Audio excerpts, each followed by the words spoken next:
Chapter 21 नया भगवान। घर अब कब्रगाह बन चुका था। हर दीवार से थकान टपकती थी, हर कोने से मौत की गंध आती थी। किसी के चेहरे पर अब कोई उम्मीद नहीं बची थी, सिर्फ सूनी आंखें, खाली सांसें। इस सब के बीच श्रेया सबसे चुप थी, सबसे टूटी हुई। वो जो कभी सबसे प्यारी, सबसे जिंदा दिल थी, अब एक भटकती हुई आत्मा बन चुकी थी।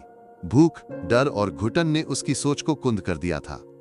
एक रात जब बाकी सब लोग बेहोशी में पड़े थे, श्रेया धीरे धीरे लिविंग एरिया में पहुंची। कमरे के बीचों बीच एक कैमरा था, चुपचाप बिना पलक झपकाए सब कुछ देखता हुआ।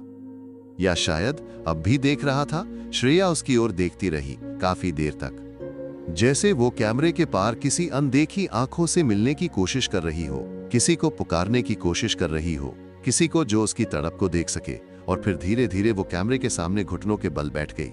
उसने अपने कांपते हाथों को जोड़ लिया और आंखें बंद कर लीं। एक फुसफुसाहट उसके सूखे होठों से निकली, मेरी प्रार्थना सुनो। वह कैमरे के सामने ऐसे झुक गई जैसे वो कोई मंदिर का देवता हो। हर दिन, हर रात श्रेया अब उसी कैमरे के सामने आकर बैठती थी।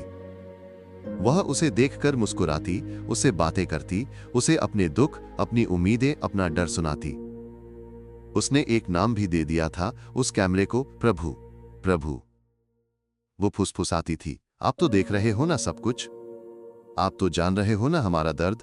कमरे में पसरी हुई बदबू, मरती हुई उम्मीदों और टूटे सपनों के बीच बस श्रेया और उसका भगवान बचा था।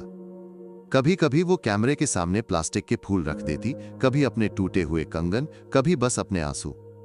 बाकी लोग, रोहन, नताशा, सुहास, अभी शारीरिक अस्तित्व के लिए लड़ रहे थे। लेकिन श्रेया अब किसी और यात्रा पर निकल चुकी थी, एक यात्रा जो अब शरीर की नहीं, आत्मा की थी। और उस यात्रा का मार्गदर्शक था बस एक कैमरा। शायद इसी तरह इस धरती पर लोगों ने अपने अपने भगवान की खोज की हो। चैप्टर समाप्त।